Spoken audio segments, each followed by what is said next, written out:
Hi friends, ఈ వీడియోలో మనం మష్రూమ్ ఫ్రై టేస్టీగా ఎలా ప్రిపేర్ చేసుకోవాలో చూసేద్దాం. టేస్ట్ మాత్రం చాలా బాగుంటుంది. ఖచ్చితంగా ట్రై చేయండి.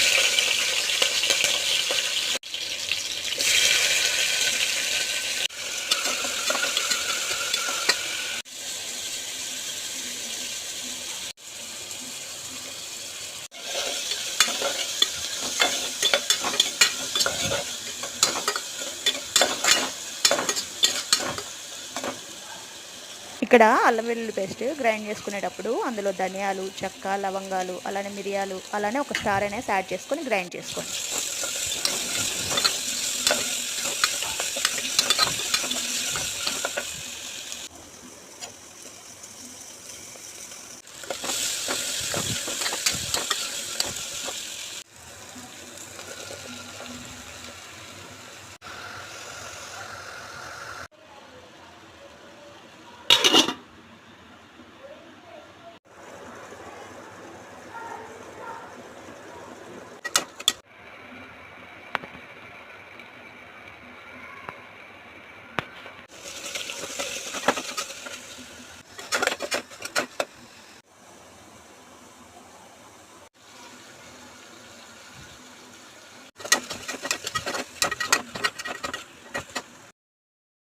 సో ఈ మష్రూమ్ ఫ్రై మనకి వైట్ రైస్లోకి, బగారా రైస్లోకి, చపాతీలోకి చాలా బాగుంటుంది. ఖచ్చితంగా ట్రై చేయండి.